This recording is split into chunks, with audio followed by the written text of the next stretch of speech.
So I haven't talked about microbrands on this channel for a couple of years at this point. It's a category of watches that I'm actually very interested in. As you probably know, in addition to running Wrist Enthusiast, I have my own microbrand Wren, which has been an outgrowth of Wrist Enthusiast. Running Wren has really given me additional insight into the passion and struggles of the founders of these smaller watch brands. So today I wanted to come back to the topic of microbrands, but with a new perspective. Instead of doing a top 10 of my favorite microbrand watches, I wanted to do something different. I want to look at microbrands from a more high level. So in this video, I'm going to talk about 10 microbrands that have really impressed me recently. These are brands that have really shown me something different and exciting in the past 6 months or a year. These are brands that I feel are on a trajectory to really continue to grow and innovate. It's a really special time to be a collector of microbrand watches, and hopefully this video really captures why. The first brand I'm going to discuss is Awake Concept. I became familiar with Awake years ago due to their mission to blend sustainability and craftsmanship. And they did so through fun watches that use recycled materials like fishing nets and plastic bottles. They also created modern-looking watches co-branded with NASA. The brand became popular enough in their home country of France that French President Emmanuel Macron was even pictured wearing an Awake watch. But about a year ago, everything changed. Awake seemed to do a 180-degree pivot. And to be honest, I wasn't exactly sure how it would play out. Yes, I like their new designs, but it was a risk to go in a very new direction. And what exactly was that direction? Well, they have moved in the direction of more bespoke and artistic timepieces. The Sun Mai collection is made up of watches with dials made through a traditional Vietnamese lacquer technique. This technique takes 10 hours of hand-done work per dial, and each dial also has a silver leaf to give it additional texture. Because of this, each dial becomes a unique artwork with its own character. Two standout pieces to me have been the new Dinosaur collection, inspired by the founder's love for Jurassic Park of all things. The bright orange dial of the Raptor, or the green dial of the T-Rex give me Moser vibes, but with an added texture and at a fraction of the cost. What Awake is doing reminds me very much of what Anordain is doing, but without the years-long waitlist and in their own unique way. Awake is already exploring new dial finishing techniques and even micropainting client-commissioned images on their dials. Clearly, it's an exciting time for the brand, and I am interested in seeing where they go from here. And the best part of all of this is the price point. It's pretty crazy to me to think you can get a handmade dial with Swiss Le Jeu Perret movement for just $2,200. Next up is SpaceOne. This is a microbrand that I feel is making waves with interesting complications typically reserved for avant-garde or high-end luxury brands. Think MB&F or Urwerk. What sets SpaceOne apart is how they creatively use affordable Swiss movements as the base of their watches and then expertly build custom modules on top. This approach allows them to offer complex complications like the jumping hour and the astronomical tellurium at a fraction of the price you'd usually expect. Their first model, the jumping hour, works just as you'd expect. Every hour, the digital display snaps instantly to the next hour. And to top it all off, the design is every bit as unique as the complication. The jumping hour looks almost like a spaceship on your wrist. Yes, it's large and bold, but it's different than most of what's available on the market. And you can get it in forged carbon, titanium, and this anodized steel that looks incredibly cool. You can also check out my review of the jumping hour linked in the caption. But to me, what really pushes SpaceOne into the spotlight and gets me excited for what's to come is their tellurium model, which not only displays the time, but showcases the Earth's orbit around the sun with incredible precision and visual flair. The dial is beautifully executed, displaying astronomical movements with a clarity and elegance usually found in ultra-luxury pieces costing tens of thousands more. Plus, this is just one complication you don't see at affordable prices. The first watch I think of when I think of this type of complication is the Van Cleef & Arpels Midnight Planetarium, which retails for $250,000. And the Tellurium, it retails for around $3,400. That to me is pretty impressive. In the past year, we have seen a surge of watches with brutalist design codes. And while we saw this with legacy brands like Audemars Piguet with the remaster, it appears that this trend was driven mostly by smaller independents and microbrands. Examples of this are the Toledano and Chan B1, the Alto Art 1, and the Kollokium Project 1. Now don't call Kollokium a brand. The founders will tell you that they consider themselves a project. And whether they are a project or brand, their neo-brutalist design has really resonated with collectors to the point where every model they release sells out in minutes. I am the proud owner of a Project One Variant B. And yes, I know what you're probably wondering. Like everyone else, I had to rush to input my credit card information when the watch launched in order to get mine. I didn't get any special treatment. And what do I really like about the Project One? Really how unique the watch is. The sandblasted steel case has a large boxy sapphire crystal that showcases the dial not only from the top down but from the sides. And the dial is the real star of the show. It's set with 468 hand-applied and hand-painted cylindrical markers in 6 different heights and diameters. This allows you to easily tell the time in an incredibly cool and novel way. And to top that off, each cylindrical marker is loomed, creating a really cool effect in the dark. So far, Kollokium has played it pretty conservative, only changing loom colors, hand colors, and the most recent variation, the variant E, also has a fully loomed dial underneath the cylindrical markers. But I'm very excited to see where the project ventures next. I'm sure it will be incredibly interesting. Studio Underdog quickly became a darling of the microbrand community thanks to their playful and affordable chronographs.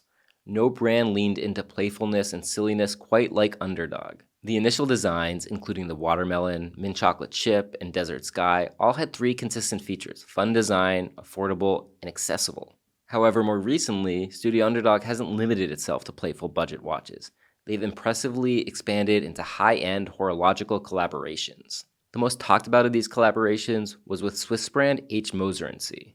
Moser is known for producing much higher-end watches, but they have one thing in common with Studio Underdog: their willingness to be bold and playful. I mean, Moser has created a watch with a case made completely out of cheese.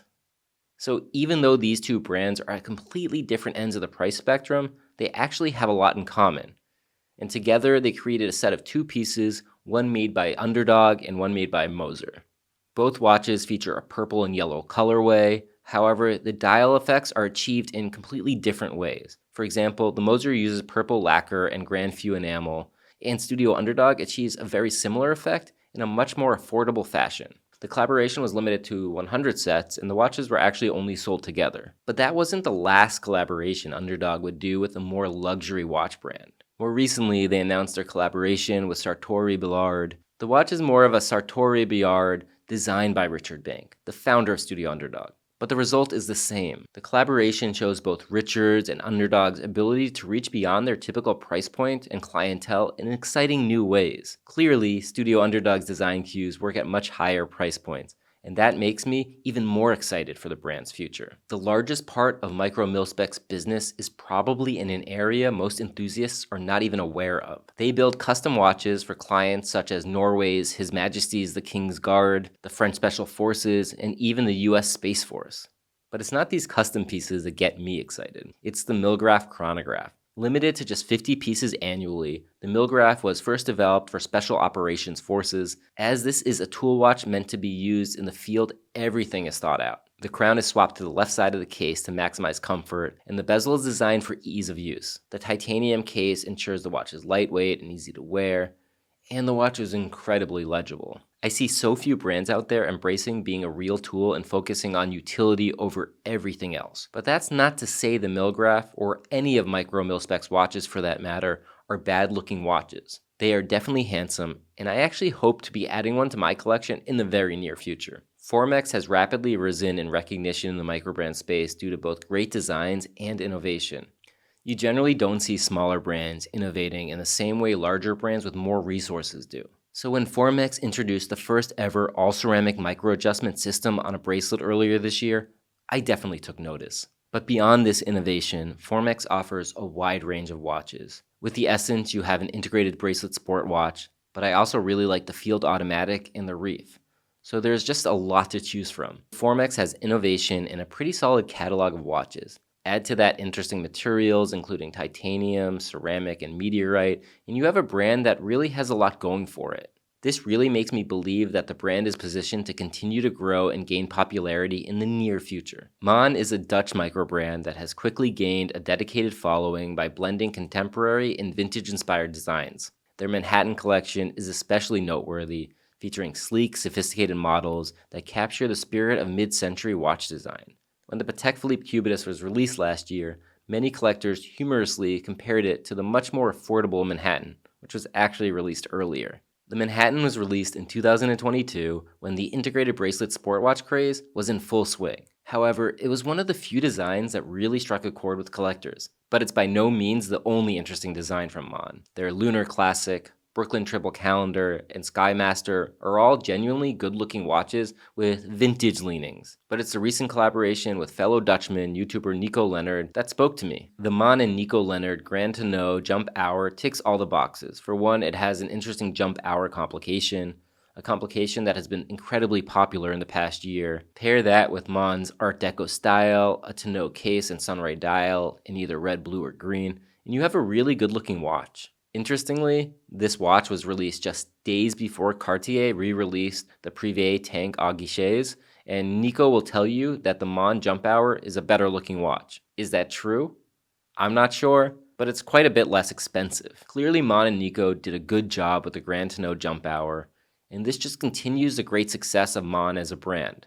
Atelier Wen is a groundbreaking microbrand determined to elevate global perceptions of Chinese watchmaking. Founded by two passionate watch lovers who deeply appreciate Chinese culture and craftsmanship, Atelier Wen blends traditional Chinese artistic techniques with Swiss watchmaking standards.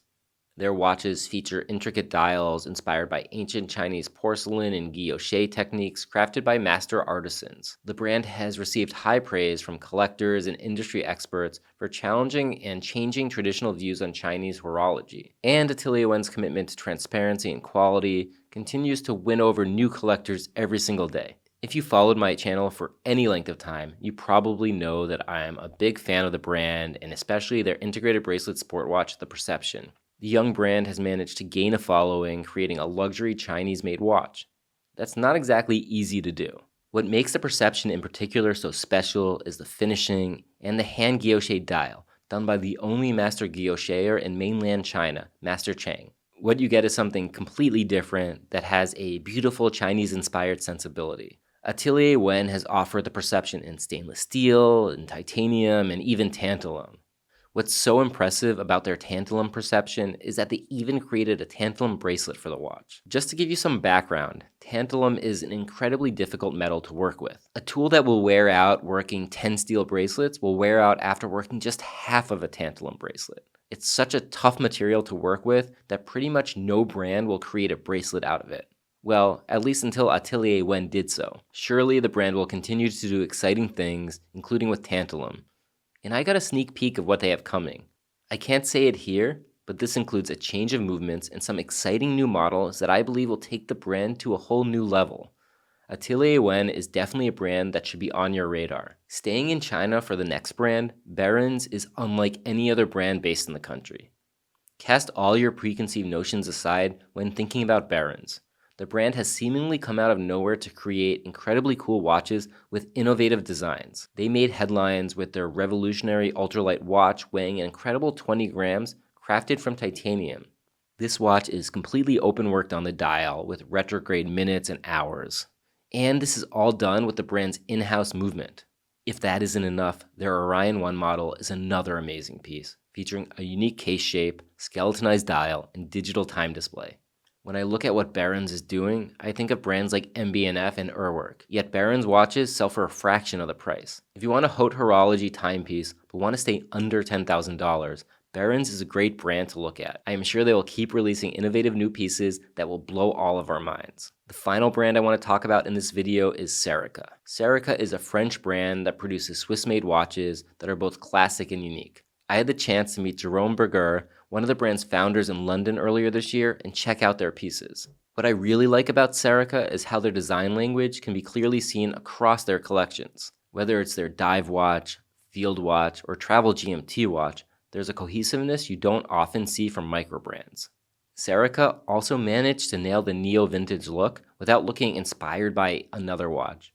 That's pretty impressive to me. And the brand's most recent release, the Parade, shows that they can be versatile when they want. You might call the Parade Serica's dress watch. Its oblong case shape and ornate dial reminds me more of Cartier, Chopard, or Noma than of a sport watch company, but I actually really like it. And I like seeing brands attempt to be more bold rather than just producing the same thing over and over again because they know people will buy it. Keeping your core offerings tight, but at the same time having the willingness to try something new and bold is why I really like the direction Serica is going. So those are my thoughts on the microbrands that have really impressed me recently and I think have a pretty bright future.